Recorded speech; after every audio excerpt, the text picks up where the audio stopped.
No.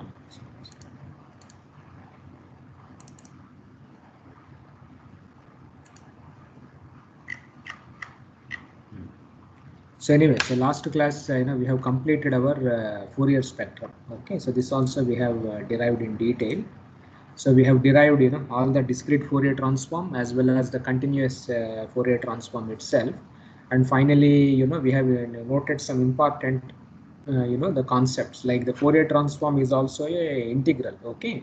So to do that integral, say, we divide this into small Riemann integral rectangles. So same way how we do the integration. Okay. So this we got this one. And the most important thing is, if the number of points, if it has exceeded the number of time points, say, then your Fourier amplitudes are the things will be exactly periodic to each other. Okay, this also we have seen. But at n by 2, if the number of time samples are m, say, okay, so if n is m greater than n, so something n star, say, so that periodicity you follow, right, it will automatically come. Apart from that, when it is m by 2, that is a half. Okay, so what we have observed is the things becomes a complex conjugate, that is real part is symmetric and the imaginary part is asymmetric kind of a thing we have. And this is a figure for rectangular spectrum, say. I hope all of you would have you can check it in MATLAB or whatever software you have. So rectangular function, already we know the answer, the closed form solution is already available. Okay, so here you can play with how many samples, if you take delta t, how things are going to behave. Okay, so this also we have discussed all these very important things in the last class. So this we are calling as Nyquist frequency. So this also we said, and it is something like 1 by 2 times delta t. Okay, so this is what we have said. So this is how it turns out to be. Okay, so this is a very important thing which we have derived in the last class. So if delta t, if you want to record high frequencies, okay, so your delta t should be small. So then only you can record this with high frequencies. So like this graph also, so when delta t is 2.5 microsecond compared to 10 seconds, you can see the high frequencies automatically comes into picture. If delta t is small, say, so your spectrum is valid only up to this region, up to 50 hertz only. But as you keep on decreasing the delta t, say, okay, then automatically your discrete Fourier transform also will be valid for high frequencies. Okay, so this is the most important thing which we have done in our last class. Okay, so this also I showed you, like so if I have a triangle, say, how it looks like, how the what type of shapes will give you what type of shapes in the frequency domain also. So this also we have seen. And then if the things are periodic, say, in time domain, so you will see many peaks will come into picture itself. Okay, so multiple reflections, we say, like in soil layer, so many reflections are there, then you will see these type of peaks itself. And then aliasing also we have said, so high frequency appears as a low frequency because of your sampling. You have sampled originally the data is available at very low very high frequency, but you have sampled at very large delta t set, then you will not be able to capture. So this gives rise to aliasing also. So this also we said, like the most important thing, what did we say, like Fourier amplitude spectra, so how you have to plot log graph. Log. So linear graphs means you will not be able to see anything, but in log graphs, so you will see these type of corner frequencies, you will see very interesting patterns. Okay, last class I already showed you.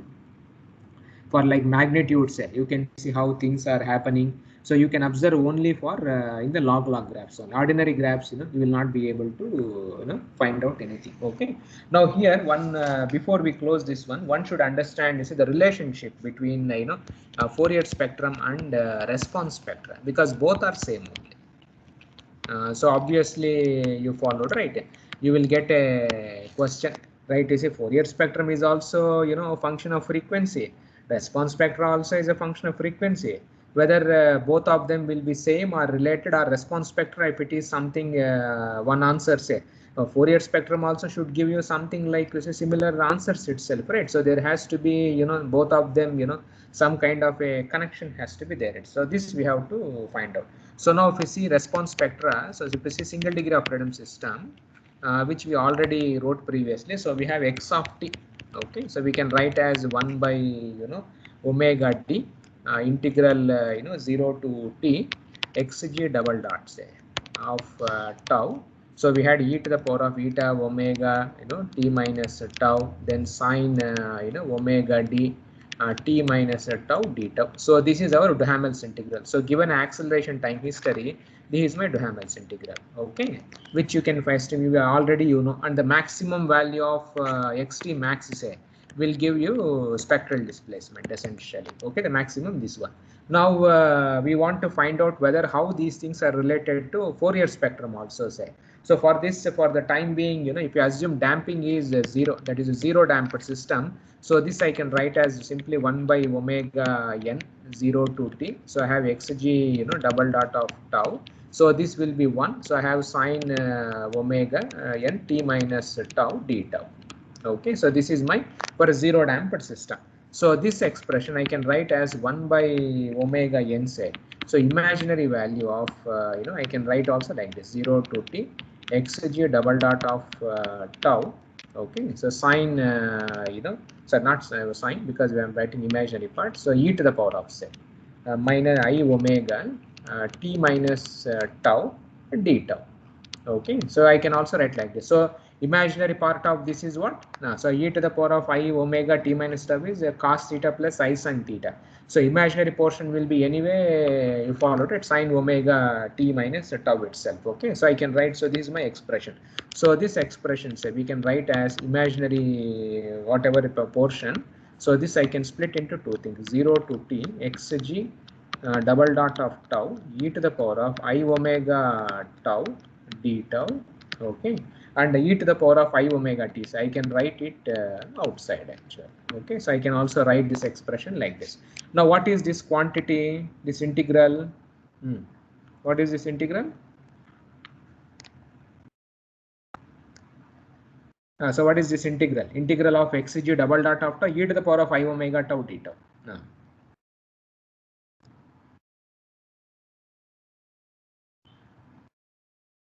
What is this quantity? This integral xg double dot of tau e to the power of I omega tau. What is this integral?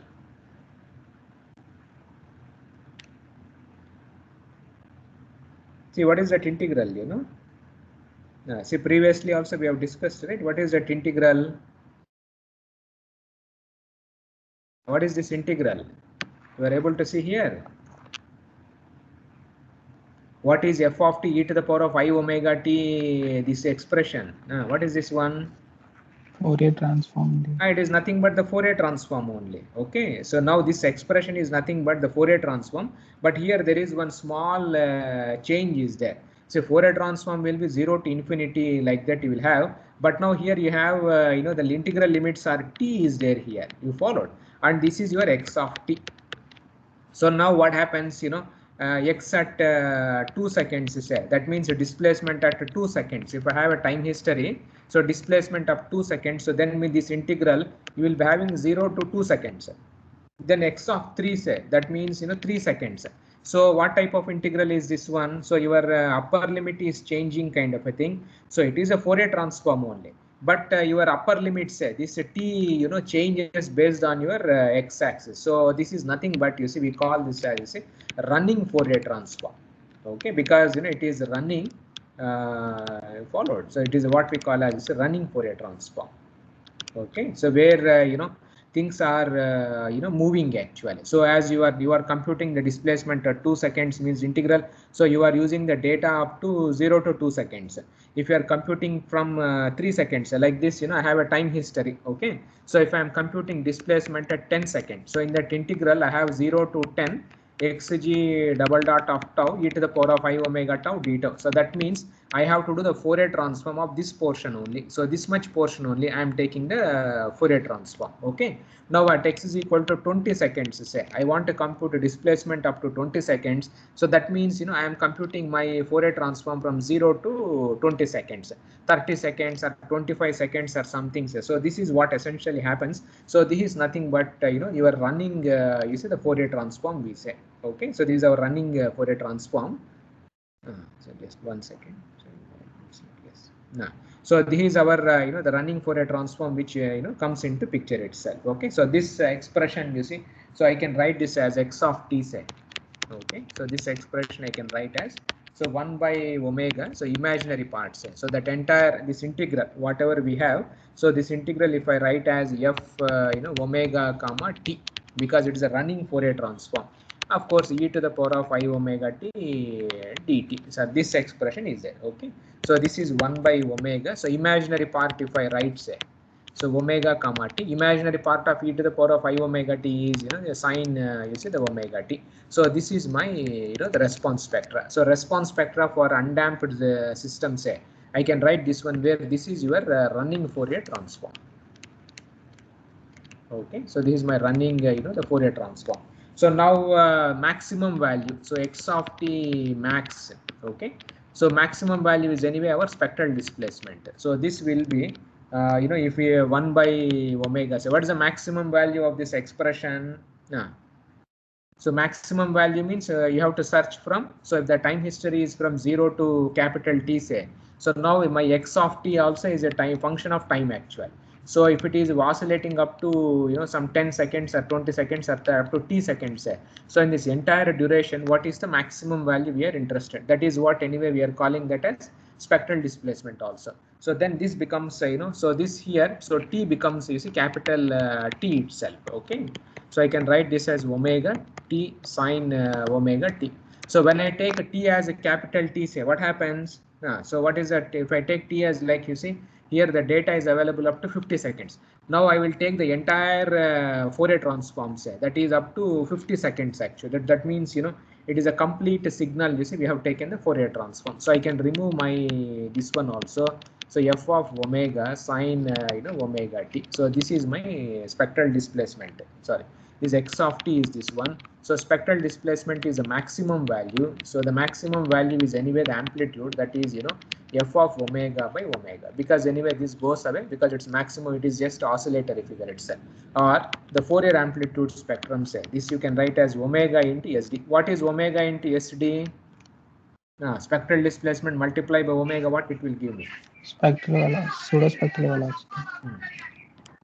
So pseudo spectral velocity. What does it tells you? So what is f of omega? F of omega comma t was this expression. Okay, so your f of omega is integral 0 to capital T, that is a full time xg double dot of tau e to the power of I omega tau d tau actually, which is nothing but you have taken the complete signal. Okay, so that is nothing but the Fourier amplitude spectrum of your this itself. So what does it tells you for zero damped system? Your Fourier amplitude spectra of acceleration, say, so Fourier amplitude spectra of acceleration, that is xg double dot of tau will be same as pseudo spectral velocity. Pseudo spectral velocity. You followed, right? So your pseudo spectral velocity and Fourier amplitude spectra of acceleration, both of them are you followed, right, more or less similar. So this is a very, very important connection between, but of course this derivation is valid only for zero damped systems. If there is a damping set, then you cannot find out straightforward, but there are some extra terms will come into picture. So generally what we do is, if you plot, like you see, so this graph I'm just showing you here. So this is the pseudo response spectra you followed. So this is a response spectra for time history. Okay, this is a response spectra for this time history, which we have plotted here, the east-west components. So for this time history, if I plot the Fourier amplitude spectra, it is like this actually. Okay, and the above one is a response spectra. Now what is your comment? Both of them, they look similar or entirely different? Response spectra, Fourier amplitude spectra. Of course, in response spectra, pseudo velocity spectra only we are plotting, not the this one. And what is your comment? And this has been plotted for, I think, 5% damping. What is your comment? They have the same pattern. They have the same pattern, but which is higher, velocity spectrum or acceleration spectrum?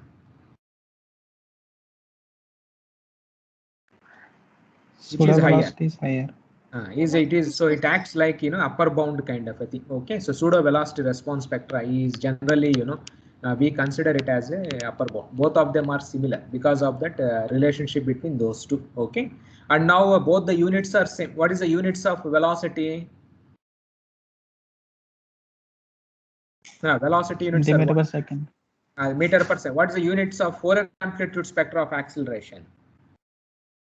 What is the units of Fourier amplitude spectrum? See, like for example, this equation, if you see, says 0 to t, okay, so 0 to t we have f of t. So instead of f of t, say I'm writing xg double dot of acceleration of tau e to the power of 5 omega tau d tau. Now, what will be the units of this integral? Meter per second. Why meter per second? Because what is the units of acceleration? Meter per second square. Meter per second square. And this integration is with respect to what? Time. Time. So when you integrate acceleration, what you should get?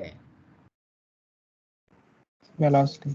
Velocity only. So units are same also. The Fourier amplitude spectrum of acceleration has units meter per second. Of course, response spectra, pseudo velocity response spectra is also meter per second. So this is a very interesting relationship between those two. Okay. Now this also is for another time history. This is for the north-south component here. Now here also the top one is the response spectra. That is a velocity response spectra. The bottom one is the Fourier amplitude spectra. So here also, which is higher? Pseudospectral velocity. Pseudospectral velocity only because of this itself. Okay, so both on the how they are looking like, both of them are looking like exactly similar to each other, but there is some small thing because of damping, that is an approximate derivation whatever I have shown you. So this is a very, very important thing. And if you want to see, you plot in log graph. Okay, don't plot in a linear graph. You will not be able to see any of these the important things. So this is a very important thing which you should know, the relationship between these two, because both of them are same set. So obviously they are for the same ground motion only you are computing response spectra. For the same ground motion only you are computing the this Fourier spectrum also. So somewhere both of them has to be linked to each other. Okay, this is a very, very important the relation. So you can prove also that pseudospectral velocity and Fourier amplitude spectra of acceleration, say both of them are similar to each other. Okay. So now anyway, so this is how the Fourier spectrum and velocity, these two are there. So if you want, you can compare also. Like in Fourier spectrum, say what are the basis functions?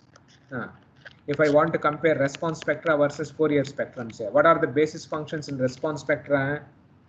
What is that you are using in response spectra to find out frequency content? Single degree of freedom system. Single degree of freedom system. In Fourier spectrum,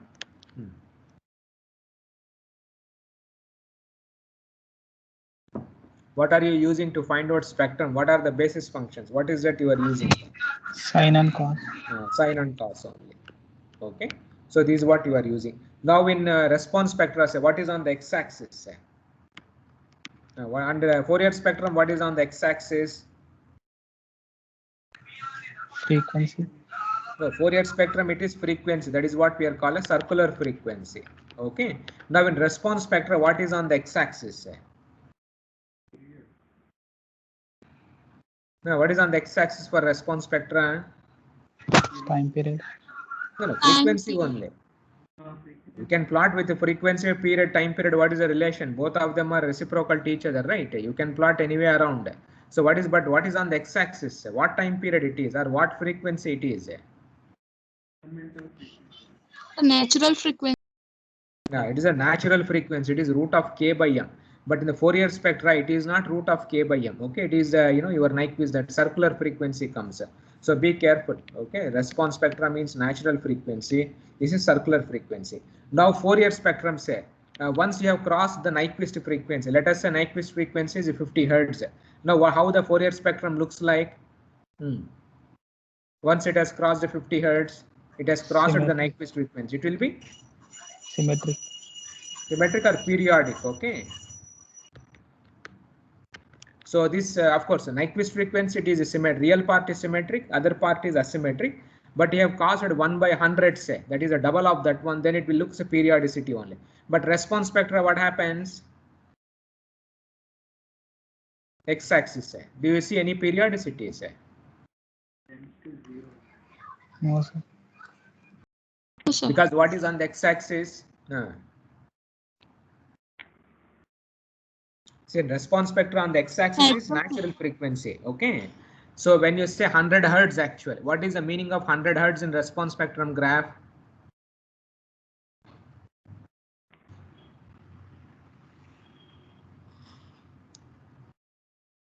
See, when you say in response spectra, 100 Hertz is on the x-axis. What does it tell you? No. The structure with natural frequency. It is a natural frequency of 100 Hertz, structure you followed. But in Fourier spectrum, 100 means, that corresponds to the sinusoidal things. So Fourier spectrum, what happens is, you will see these type of periodic things. But in response spectra, you will not see any periodicities. Okay, at 1000 Hertz also, you will not see any periodicity. Thrice or fourths, so that spectrum will go to zero. You remember as t tends to infinity, we have seen the asymptotic properties also. Okay, so as t tends to infinity, say, okay, so what happens to acceleration? We have seen, right? It goes towards zero. But in Fourier spectrum, there is nothing like t tends to infinity or t tends to this one. Once a t crosses its that one, the things become same thing gets repeated after you followed it some after some point of time itself. Okay, so these are now another thing in response spectra. So what is another thing in response spectra? Another meaning is in the y-axis. What is on the response spectra? X-axis natural frequency, circular frequency. What is y-axis in response spectra? It can be displacement, velocity, or acceleration. So that is nothing but maximum response of a single degree of freedom system. Okay, but in Fourier amplitude spectra, it is only the amplitudes. Okay, so this also you can write it. Amplitudes, but here you can have SD, SV, you followed it, all other amplitudes itself. So structural response itself you will have in the response spectra. But in Fourier amplitudes, you will be having amplitudes, and amplitudes are, of course, and what is response spectra? What type of functions we have got as response spectra? Are they real or are they complex? Real. Real portion, all real values. But Fourier amplitude spectra? Also is complex. Complex. Real part you have, you followed, right? Plus a real part you have, then I times you followed it. Imaginary part also will be there. So this also is there. Okay. And response spectra you followed it. It is valid from 0 to infinity. No bounds are there on the x-axis. So it can go this way to that way. But for thing it is bounded actually. Bounded are the same thing gets repeated. That is 0 to 1 by 2 times delta t. Okay, the things becomes symmetric or same or complex conjugate or whatever we follow, right? It comes into picture. Now another thing is, can you find out response Fourier spectrum for these type of functions, straight lines or something like that? No, No, sir. their area should be finite. Area should be finite, and of course this is what we call as non-stationary also. Okay, when things are no periodicity, say. So for non-stationary, these type of data, so you cannot find out Fourier amplitude spectra is not defined. Okay, but response spectra. Now response spectra, can you calculate for this type of forces where it is going Yes, like sir. this linear increase? Now Yes, sir. response, do yes or no? Yes, sir. Now response spectra, there is no assumption. Your force can be anything. You followed it in the Duhamel's integral, say that equation is derived for arbitrary force. It doesn't say it should be this or that or this thing itself. Okay, so both of them are anything you can derive. So these are some of the the important things itself. Now another most important thing is, I have given you the Fourier amplitude spectra. Say this is known. Can you do inverse? See, Fourier amplitude spectra is given to you. Can you find out A of t? Can you come back? Yes, sir. How do you come back? By doing Inverse Fourier transform. inverse Fourier transform. IFFT you will do. Now response spectra, I know response spectra. Can you calculate A of t? You can come back inverse. No, sir. Why? No, why it is not possible?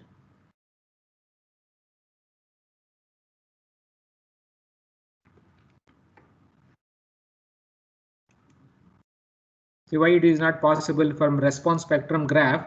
You can't compute this one, but for Fourier amplitude spectra it is valid. What is the reason? What could be the reason? Just guess and tell me. No need to don't worry. For a given actual period, spectral displacement is the maximum value for all the data, sir. That is fine. But why you can't do the return? Because from only single value you can't find total remaining all data. No, I want some specific answer. You are converging only. Okay, well, what could be the reason? See, like for example, if you see Fourier amplitude spectra, so A bar of omega is there. What is A bar of omega? Is it real or complex? It's complex. So complex quantity means you can find out amplitude also. That is square root of real part plus imaginary part square. What is the tan inverse of Im by real?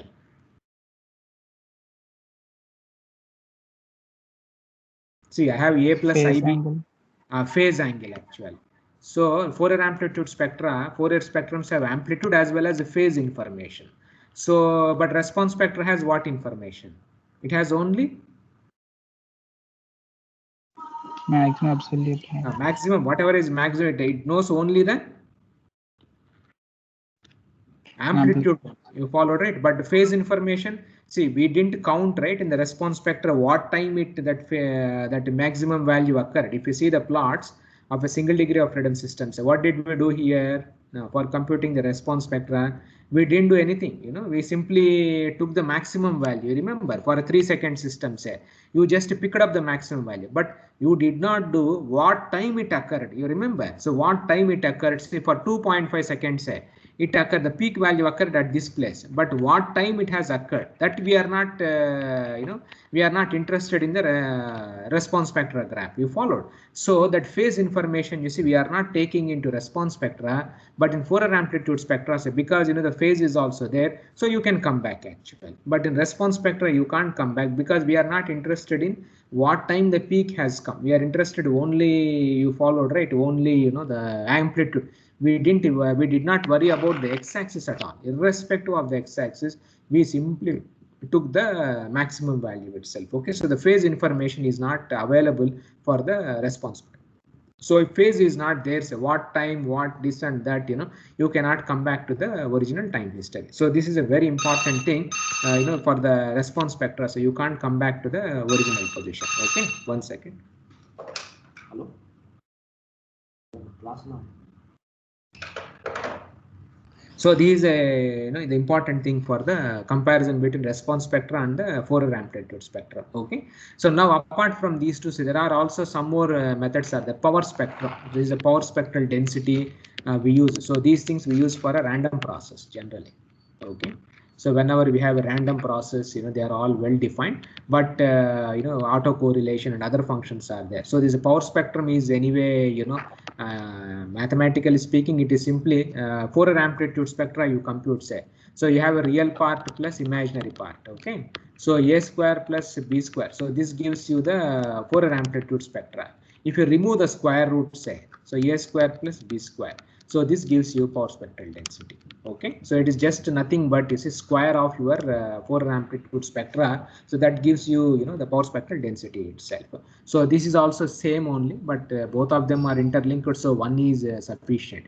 But generally, when you are doing for a random process and random vibrations, so power spectral density is the one which is mostly preferred rather than the Fourier spectrum also. Okay, so these are some of the things also we use it in practice. Okay, now apart from that, say, nowadays we have this wavelet spectrum and the Hilbert-Wang spectrum. Many are there. So these are all what we call as evolutionary frequencies. So evolutionary spectra. Okay, nowadays people are using this, but they have come 20-25 years back itself. People have started working in this area, but it is a very difficult to interpret and then to develop models based on these spectrums. Okay, I will just show you. So this is a wavelet spectrum. So wavelet, so this spectrum comes. The concept is simple. It is non-stationary.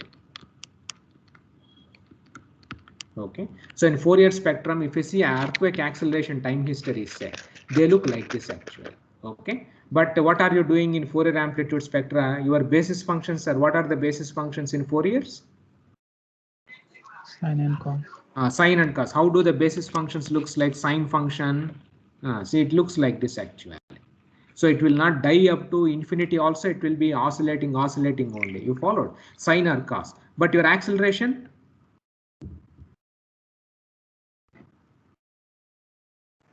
It dies after some time. So now here the question comes. So my original data dies after some time. But in Fourier spectrum, you are writing this as a summation of several such type of the frequencies, several basis functions which they don't die, but their summation dies actually. Okay, so this is a concept which you have done in Fourier spectra. So now the question comes, your original data is a non-stationary, that is it dies after some point of a time, but your basis functions are stationary. Stationary means they don't die at all. Okay, up to infinity also they will be oscillating. So how can you original data is non-stationary, but your basis functions are stationary, so how can you write as a summation is a question mark. Okay, so the wavelet, the concept is, so if the original data is like this, say my basis functions also should be non-stationary. You can see here this is a non-stationary function, so this is my basis function. So here how the basis function is looking like. So how it is looking like this basis function, you can see here I have a sine wave only, but there is some damping also associated with this. So this is also my basis function. So it is dying after how much time? You can see this graph, how much duration it has. 20 seconds. 20 seconds, you followed it. So now the idea here is, so instead of representing in terms of sine and cos, which don't die after up to infinity also, so the concept is my basis functions also should be non-stationary, since the data is also non-stationary. So this is what is the Fourier, this wavelet spectra comes into picture itself. But here the only disadvantage is how many unknowns are there. See, I have a frequency is there, but apart from frequency, I also should know this decay, that is a damping value also has to be found out actually. So in wavelet spectra what one does is so the original data set you expand in terms of several basis functions, and all these basis functions are all these type of non-stationary. They will be having a time decay, they also will be having a frequencies. So it is basically this type of integral we have, you can see here. Okay, so where you have s comma p, some scaling factor something they say. So this is my basis function. Okay, two unknowns will be there, like a psi, omega kind of a thing. So once again, and it has all the properties of the Fourier transform. Only thing is the basis functions are non-stationary itself. So this is how the wavelet spectrum looks like. Okay, so I have plotted here. So this is a time history. Okay, for earthquake acceleration, time history is here. So now this is my basis function. Morlet wavelet, they say, like so many wavelets are the Mexican hat, so many things are there. But this is my basis function. So you can see here. So basis function is also non-stationary. Data is also non-stationary. Then since it has two unknowns, right? S comma P. So I can plot like this. So this is my time actual. Okay, running kind of a thing. So 25 seconds or something, the acceleration time history. So same thing here. And these are the time periods has been plotted here, which is in seconds itself. Now here, what is that you can observe? So what is your interpretation of this graph? So red color shows maximum energy. Okay. So what is that you observe from this graph?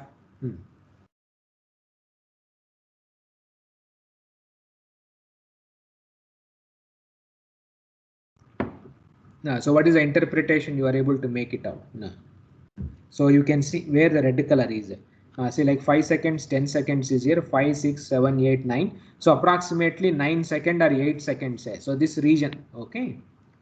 So this you can observe this portion. So what is happening from 5, 6, 6 to approximately 15, 16 seconds. Say what is happening in this range?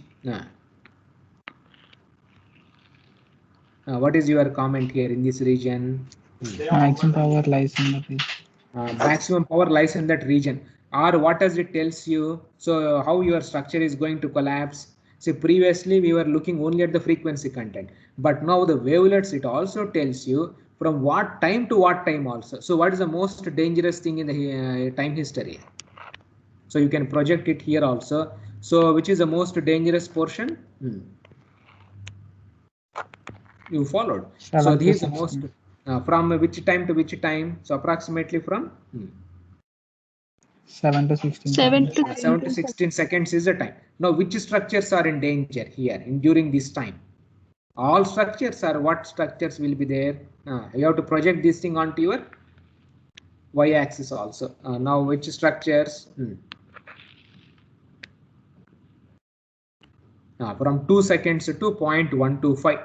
2 seconds means approximately what will be the this one?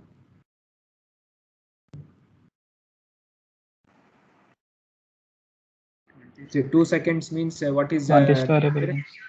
0.1 into n, right? 2 seconds means it is basically 20-story building itself. You followed. So you can identify, okay, so what time to what time is the most dangerous thing, and then what type of structures say. So now if I have a second structure of 2 seconds time period, or maybe 1 second, so 1 second time period, say like a 10-story building or whatever I have. So approximately what it says is my these type of structures say. So from 6.5 to 15 seconds is the most crucial time itself. So this advantage of wavelets is you will know the time information also. In Fourier amplitude spectra you will not know this extra axis.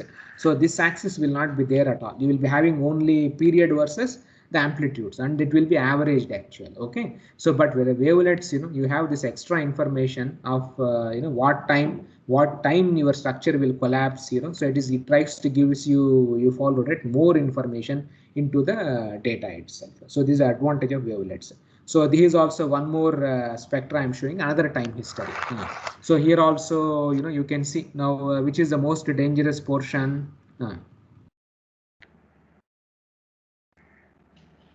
4 to 15 seconds. 4 to 15 seconds only. So that is the most dangerous, and you can identify what type of structures will attract more energy actually.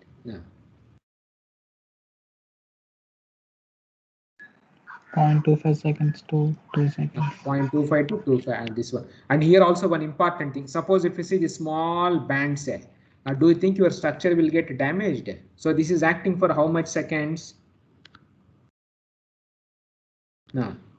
10, 11, 12, 13, 14. What is your comment? High energy has been released in how much time? Only 2 seconds. Do you think your structure will this one? So you are getting high energy, but it is acting in how much time? Very short time. Short time, say. Then your structure may be safe also. But if I see this portion, say, what is this portion? This portion is acting for how much time? Up to here. Nearly for 10 to 12. So now what is your comment? So structures which have frequency from time period from 1 to 2 seconds, say, so automatically up to 10 seconds it will attract the maximum energy. So what happens when the structure is attracting maximum forces for lot of time, say, what happens to your structure?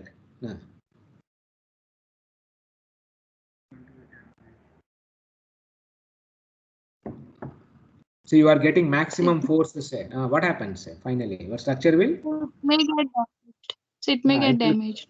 It may get damaged actually. So in wavelets the advantage is you can get this information also, like you may have the frequency, but how much time it was acting, what time it was acting, you see all this information will be given in this wavelets and other type of graphs itself. This also what we call as Hilbert-Wang transform. Okay, so this is a EMD technique. This is a new technique and everybody is using right now, EMD, empirical mode decomposition.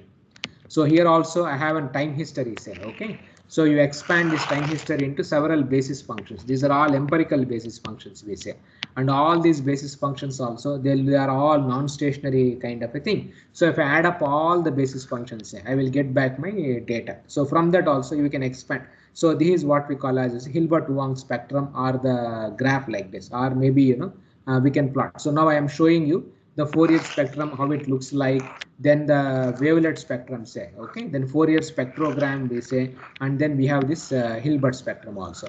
Now Fourier spectrum graph, you see what is this graph tells you frequency you have, and this is the time. So how the Fourier spectrum looks like, whether it depends on time? No, sir. Because it is a one-dimensional graph, right? You have integrated the entire the time history itself. So Fourier or response spectra, say, you have only, there is no time information doesn't come into picture. So this is a graph, no variation, just like that. But wavelets, how the graph is looking like? How the graph is looking like for wavelets? Things are changing. It depends on the time. It depends on the time you will be doing time as well as frequency, at what time which frequency was acting. So all the information is available in the wavelet spectrum. Now Fourier spectrogram we say. Now here what the Fourier spectrum is nothing but the running Fourier spectrum we say. Okay, so that already I told you, right? So you take a Fourier transform, so this is my Fourier transform set. Sorry, f of t e to the power of I omega t d tau dt. So now what I do is I will take t as 1 second. Okay, I will take the Fourier transform. Then 1 point per second, I will take Fourier transform. 2 second, 3 second, like that. You take Fourier transform like a window kind of a thing. So then you will get the Fourier spectrogram. Okay, so this is also a graph. So here also you will see how things are varying with respect to time as well as with respect to frequency, and this is our Hilbert spectrum actually. So this gives you additional the advantage or additional the information, but whether it is useful and interpretation is very difficult. Okay, it's not that straightforward. Only people followed it. If you work in this area, then only you will be able to interpret these type of graphs. Okay, so response spectrum itself, people are unable to interpret properly. So these things are a little bit complex. But once you start working in this area, say, you will be able to easily observe, follow right all these important things itself. So anyway, so this is how the spectra. Okay, so to summarize, we have seen Fourier spectrum, response spectrum, then power spectrum. Power spectrum anyway same as a Fourier spectrum, but only square we have to do. Then we have wavelets also. Then we have Hilbert-Wong also. Like this, so many you followed it. Spectras are there. So these two are advanced. Okay. So you followed it. So these things, two-dimensional plots will be there, whereas these are all one-dimensional plots. So this is how the spectra looks like. Okay. So now let us go to the other quantity, that is on the duration actually. So duration is very the important role you follow, right, apart from amplitudes and the frequency content. Okay. So why do we require this duration in our structural analysis? So where do you require time history in your analysis? You require time history or the response spectrum in analysis in earthquake resistant? So if you want to analyze any structure for earthquakes, okay, what is that you require if you want to design or if you want to do anything? Yeah.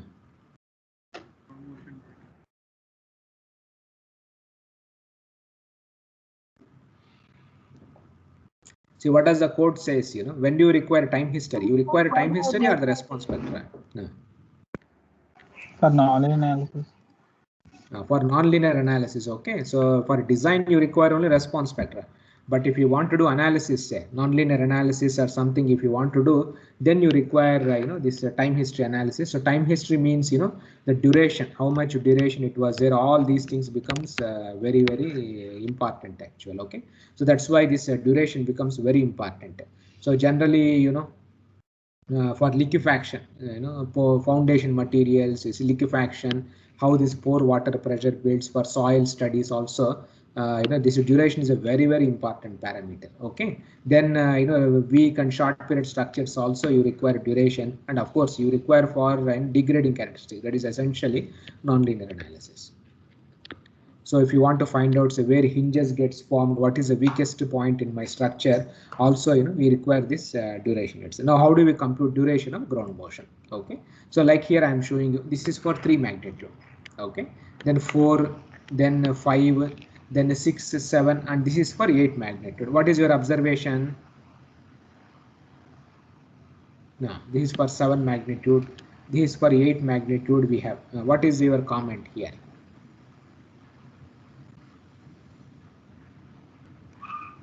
The duration increases. Increases with what? Duration increases with what? So this is for 3 magnitude. This is for magnitude. 4. So 7. So what does it tells you? So large magnitude means duration also will be large. It's a large itself. Okay, that is what it is. One fundamental property of earthquakes. Okay, so now there has been some things are there. Suppose if I take say PGA of 2 time histories is same. Okay, so I have 2 time histories. Peak value is same. The ground motion with longer duration say is more likely to induce liquefaction actually. Okay, so these are some observations they have done. Like they have did some soil analysis, and from the data, so this is what observed. So liquefaction say it's completely dependent on the duration. If duration is more, that means your things are going to liquefy itself. So liquefaction you can observe for what type of earthquakes? 3 magnitude can cause liquefaction. No, sir. Why 3 magnitude cannot cause liquefaction? It has very short duration. Because the duration is small, not only the amplitude. Okay, the PGA is a different thing, but duration is a very, very, very strong this thing also. And then they also showed, you followed it, when the long duration say is a permanent ground motions, they say, okay, the permanent deformations and others also will be very high actually. Okay, so now so this also is one thing. So I am showing you here, this is for 7.3 magnitude up to the time history. So for 7.3 magnitudes, say duration will be high. Now 5.4 magnitudes, the duration will be very, very small actually. But so these are like, we will come back to Arias intensity also. So you can see, so for 5.4, the energy of these two time histories are same. Energy means, so how do you calculate energy? Suppose if I have function f of t, what will be the energy of this function? How do you calculate? If I have a function, say f of t, I want to calculate its energy. How do I do it?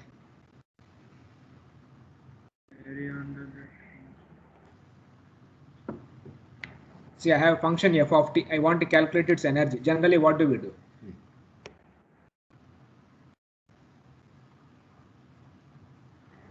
See, in general mathematics, you see, what do you do if you want to find out the length of a vector or a length of a vector? Say, what do you do to find out length of a vector?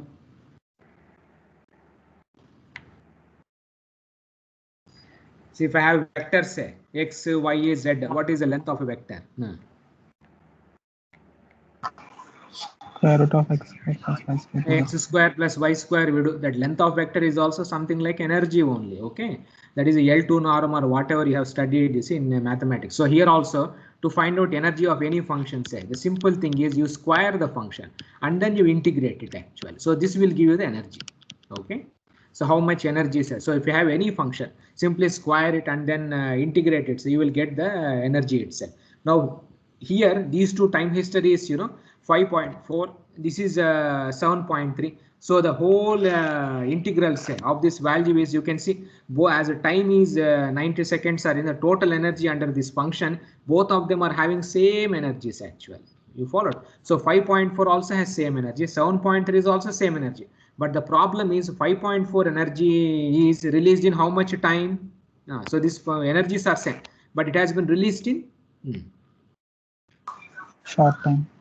Short duration, but whereas 7.3 say it gets released in large, the duration itself. Now, which is more damaging? Energy is same, but one it is releasing fast, other it is releasing slowly. Which is more dangerous for our structures? The second one, slowly releasing. Second one is 5.4, right? The faster releasing and slowly releasing. Which is more damages to the structure? The 7.3. Are you sure? See, the liquefaction is a different issue, but here the whole energy is released in short durations. Energy is same. See, 3 magnitudes. See, the previous things, whatever I showed you, here the duration was increasing, but apart from that, you see its amplitudes also. So short duration, but amplitude is very, very small. If I say 3 and 8, if I equate both of them to be same actually, the energy, if it is same, so the area under this function, the area under the square of this function, both are same, then you give it to your structure, say which one will be more dangerous? The short duration will be more dangerous. No, but the energy has to be same. You followed, right?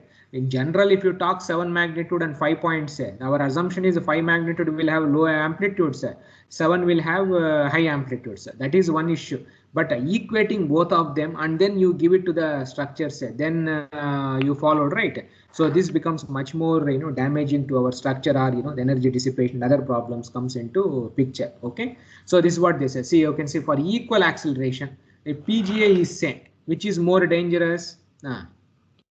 Greater duration is generally, you see, more damaging. But for equal energy, say, which is more dangerous? Shorter duration. Shorter duration. So this you have to remember. Okay, so for a peak value, that is a different issue. If the accelerations are equal, greater duration is the most damaging. But for equal energy, say, shorter duration presents, you follow, right, more hazard actual. Okay, so that's why this duration is a very, very, the important. See, energy has released, say how it has been released, whether it is a fast or slow or something you followed it. So this also has to be considered in our analysis. Okay. So now in our seismology, this core, this one says, so there are something like three durations are the one which are widely used. One is a bracketed duration. Okay. Then other one is uniform duration. Another thing is significant duration. But right now, everybody uses this, the significant duration itself. Okay. And bracketed also sometimes we use, but others we don't use in detail. So this one is also used. This one is also used. So the first one is a bracketed duration.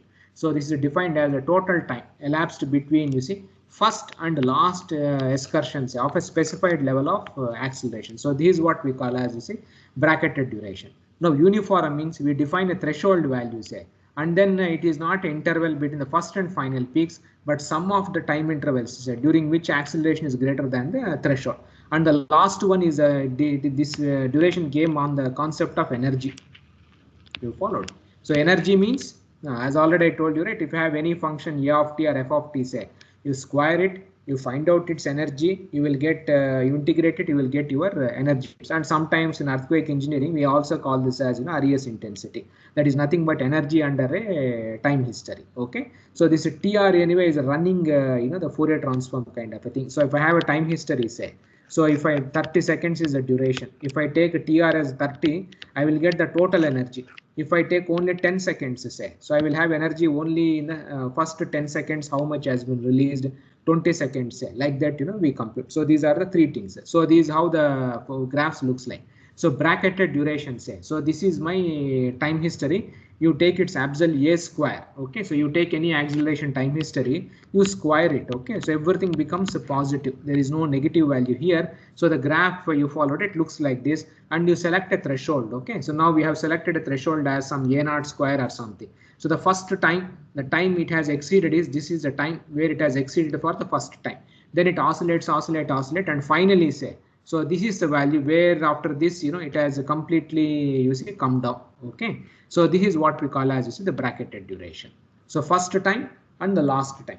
Then uniform duration means, you draw the same graph. So from here to here, say, so this is from here to here. This is small time, this one. Then from here to here, one time. Then here to here, this interval. Then here to here, how much time it was above the threshold.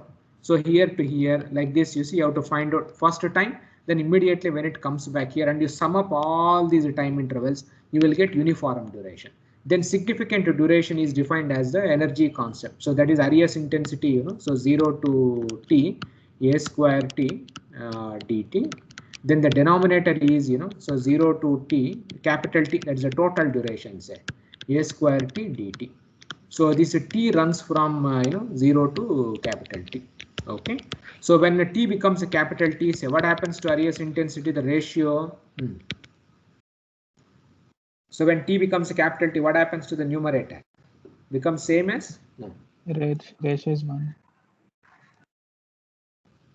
It is same as a denominator, so it will be 1. That's 100% energy. So this is a graph which it looks like this. Okay. So here also we define some levels like 5% energy to 95% energy, say. So this portion we define as the duration actual. So these limits also we see. So three things we use it in practice. So I'm showing you here. So these are the the durations. Okay. So this is the one. So now in the bracket. So this is threshold. This is the most important thing. Generally in our engineering, that is in earthquake engineering, we take this threshold as 0.02 times G. This is our threshold because 0.02 times G, say, or some textbooks they even take as 0.03 or 0.04 G also. This is a threshold. They say that anything more than this will influence our structure, not damage the structure. It will have influence on the structure, so they take this as a threshold itself, and then they find out. And now you can see, so these are the time histories. Okay, several time histories I'm showing you here. So the durations, you can find out bracketed durations also. So here the threshold he has taken as 0.03 G itself. And if I take threshold as 0, so now when I take 0.03 G, the first time history, say, it has a 47.6 seconds. The second time history, say, it has 46.6 seconds. The third time history, 1.9 seconds. You can see it is a very, very small thing. then 20.8, 50 seconds, like that it comes. Now if I take threshold as 0.05 G, say I have increased my threshold value, so obviously my duration it decreases actually. Okay, now if I increase 0.1 G, say, then automatically the numbers will decrease. Now if I take uniform duration, say uniform, same 0.03 only, but it is uniform, means you can see it is 15.3, but whereas this was same for the same time history. So the first one gave 47.6, the uniform duration is 15.3 seconds only. Okay, and then if you take the significant duration, say from 0 to 90% of the energy, it is 29, 5% to 95% is 31.2, and other definitions are there is 20 seconds, like that you will get. So for the same time history, say, so you have three different durations you can obtain if your definitions are different. But right now in all the these all three there was a confusion, but right now everybody uses this one only. You followed? So what is the definition of duration now? This is the one which is the final one, which is widely used in the practice right now. What is it? What do you mean by duration of a time history?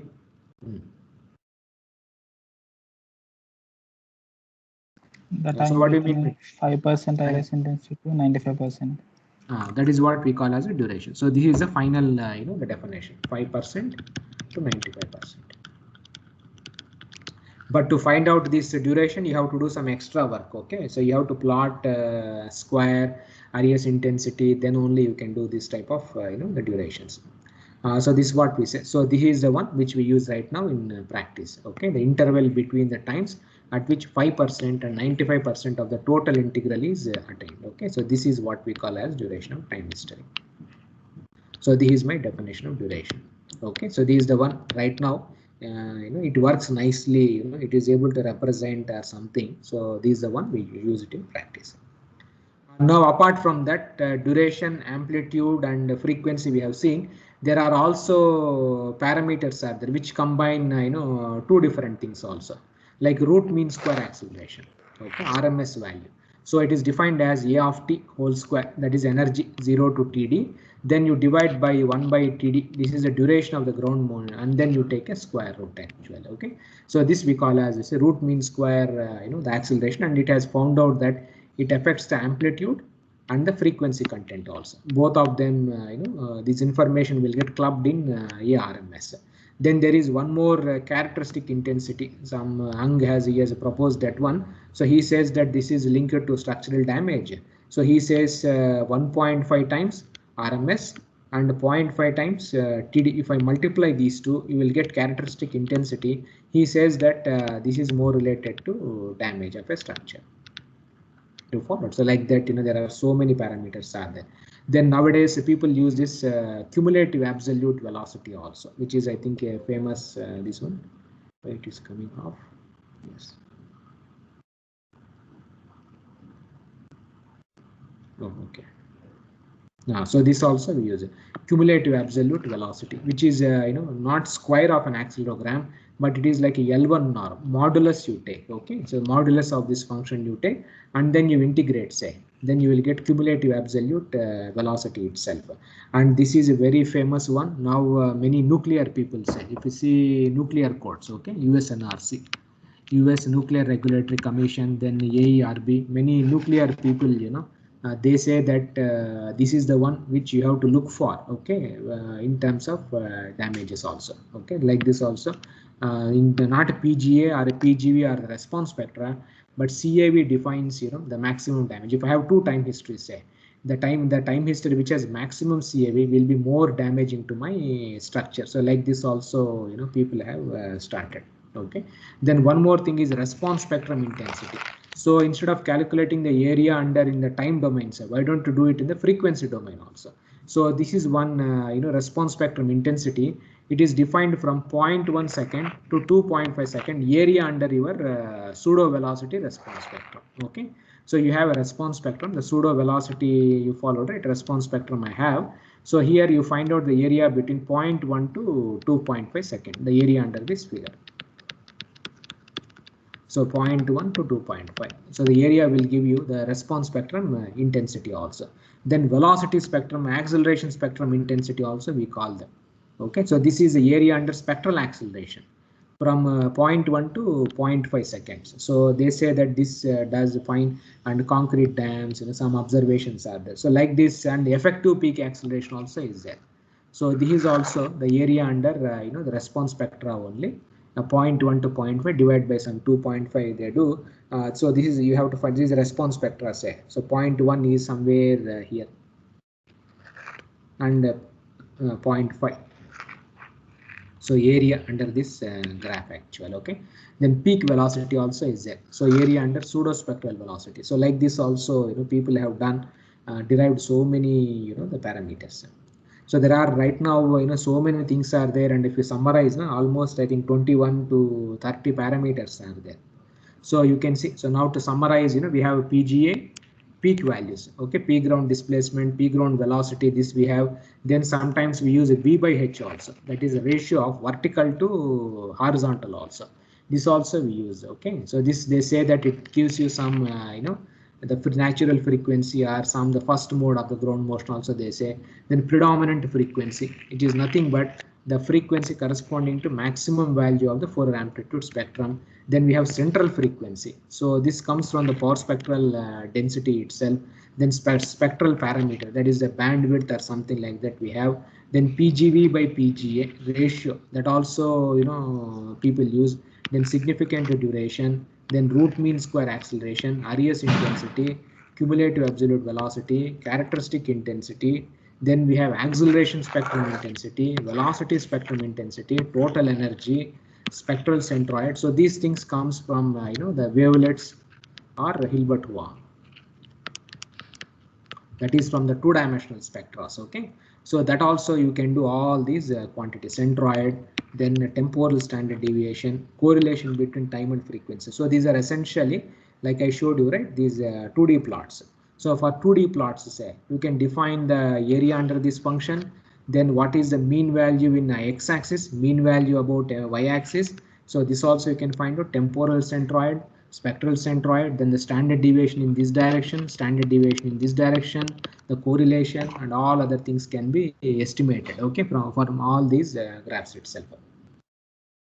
There are so many, almost 21 parameters are there, and you can find out this for horizontal component. You can also find out all these things for vertical component also. So there are so many you followed, right, the things at all. And finally, why people have developed so many things was, another thing was to find out damage. Okay. See, generally, if I give a time history, say, like, you followed. Like you see, if I give a time histories, which we plotted, I think, right, previously also.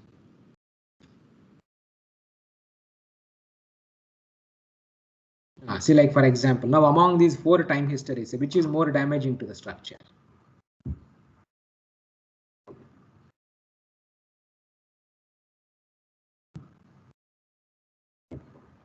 Which is more damaging, this or this or this or this? The large duration and more magnitude, east-west component. Then among these 4, which one is the more damaging? How do we decide? Now we have done, we have listened to all the lecture from last 2 classes. Now how do you find out?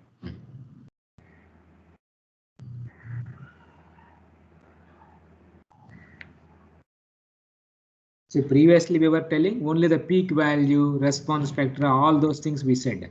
Now what is your answer? Now I will give you like this type of time history, some 10 time histories I will give you. Okay. Now how do you find out the which is more damaging to my structure? So like for example, I think we had this also, I think this one. Now how do you quantify which is more damaging to my structure? How do you quantify? You have been given all this time, which one you will use it in the design? Tell me.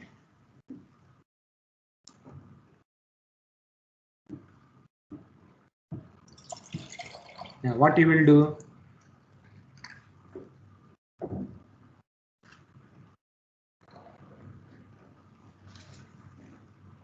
can plot the response spectrum of these surrounding. Your voice is not clear, you speak loudly. Now, how do you decide? Response spectrum of each ground motion. So response spectrum is one thing, okay. But we have already told, no, duration is not important. Important. Now, then how do you decide? Like just now we said, right, if the equal energy, say, duration which is short is more damaging, for a same PGA, long duration is more important also, we are telling. So how do you decide? What is that you have to do?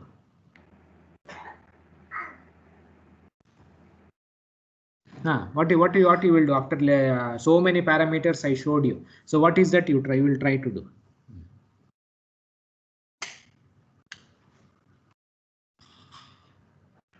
So as an engineer, what you will do? Just we'll compare all the intensity measures for a particular very good. So what you will do? You will compute intensity. How many measures are there total? 21. 21 or maybe 21 or 30 also may be there. Okay, so you have to compute all those parameters, so for all the time histories, then you can take a decision actually. Okay, so you should not come to decision just by looking at response spectra or a peak value or the duration. Okay, so this is our thumb rule, so this you should remember. Okay, so these are the important the parameters. So because we don't know, we can't tell which is more damaging just by looking at a time history or just by looking at all these parameters. So you have to compute response spectra, all those things you have to do, but finally which one will give damage is a little bit problematic. Okay, this so in practice it is very difficult. Okay, so in practice what one does is we will do all the values we do and then we take a decision actually. Okay, that is how we do now. So now but right now for design, say which parameter you will use in design? PGA or response spectra or the spectral acceleration, that is the one which is used in the design actual. Okay, so now you can obtain all these parameters, say. So now for all the time histories I showed you, right, in Indian data itself we have so many time histories are there.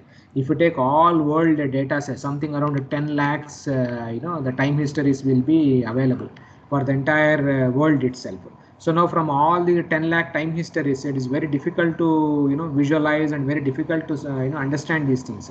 So the easiest way is you obtain all these 21 parameters, say. So then we can have some kind of the understanding from this data itself.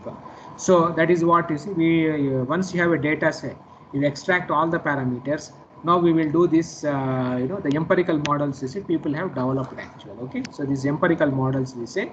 So there are two things are there. One is attenuation relations, or we also call this as GMPs, ground motion prediction equations. Okay, so where we define these parameters, say some type of equations, like it is just essentially in our structural engineering, say people do a lot of experiments in the laboratory.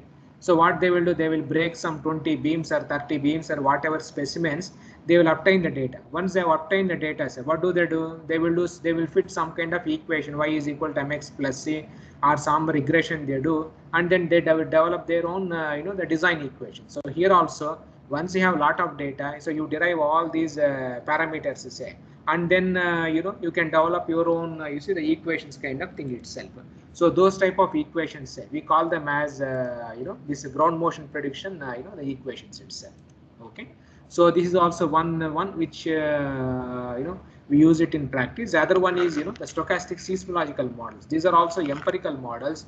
So the advantage is you can predict even a time history also. So same parameters you extract, you try to predict something, and then you do something like this also. Okay, so these type of models, say, just like our design equations, we do in structural engineering, like in all the codal books. Okay, most of the formulas, whatever you see in the code books, say, they all have come from the data or some type of using the these kind of experiments only. So here also, from the data, earthquakes also generate data. Okay, from the data you find out all these parameters, and then we fit some kind of a design equation itself. Okay, so that how to develop let us see these type of equations. So these equations we call them as attenuation also, this type of empirical equations. So or nowadays everybody is calling them as ground motion prediction equations. Okay, GMPE. So this is the word used actually.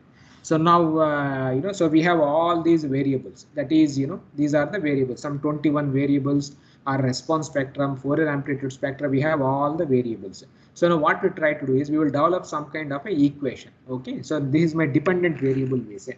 So my dependent variable will be a PGA, PGV, spectral acceleration, or RES intensity, or V by H, or spectrum intensity. So like this, I have so many parameters are there. So now, so these are my parameters. So now, I want to develop some kind of a design equation, and we have seen that all of them depends on magnitude actual. Okay, so duration, all these things comes under dependent variables.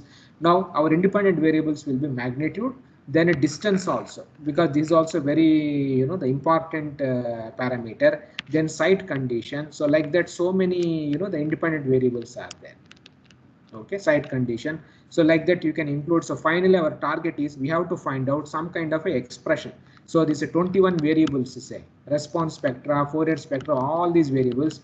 I want to develop some kind of a equation which is a function of magnitude, distance, site conditions, or something like that. So if I know magnitude, if I know distance, if I know the site conditions, what will be my PGA, what will be my all these things itself, I would like to find out. So these type of equations, we call them as GMPAs. Okay, these are most the important thing. So here we use so among all the magnitudes, which is the one widely used right now? See, we have several magnitudes. Which one? The one we will use? Moment magnitude. Moment magnitude. Okay.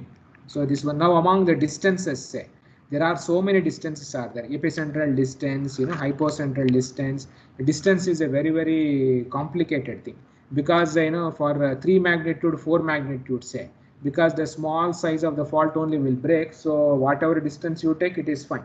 But when it is a large magnitude, say the size of the fault increases like anything, then we have all these kinds of problems actual. Okay, so closest to distance, so many things have come into picture itself.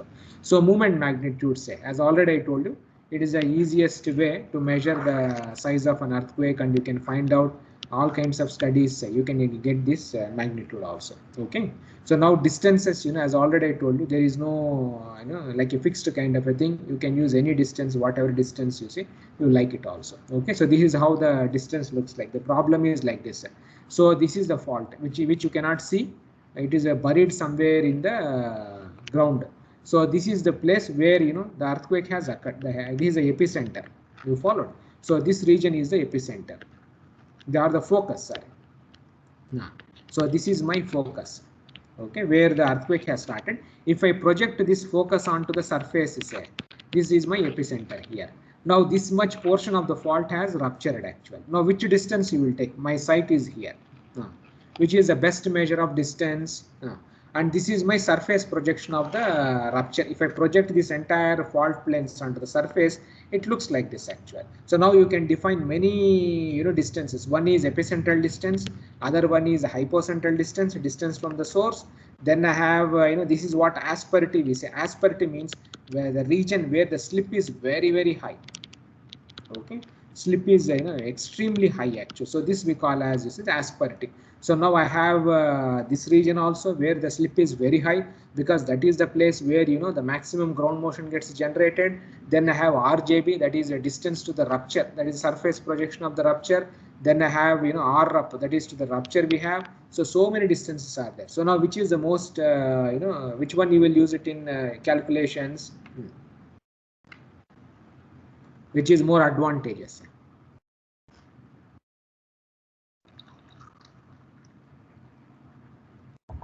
We will prefer on the surface distance. Surface thing, maybe RJB, maybe you follow, right? The best thing generally. So nowadays people use RJB or RUP kind of a thing, but getting RJB or getting can you find out RJB or RUP in practice? Say like Nepal earthquake has occurred, can you find out RJB? What is RJB? RJB is this whatever ruptures, this entire thing you have to project onto the surface closest distance to the rupture actual. Can you find out RJB? No.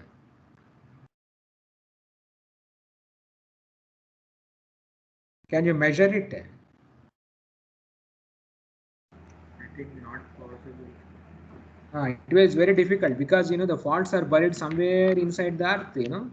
So you have to do a lot of work to find out RG. What is the easiest thing to measure? Epicenter.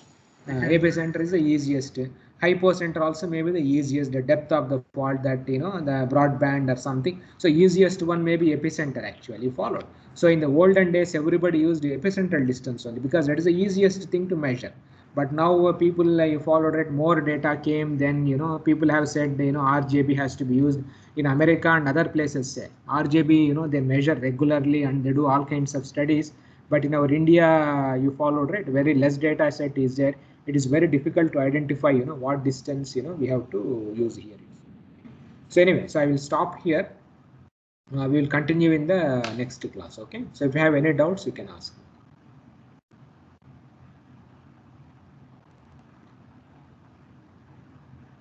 And before I close, right, all of you have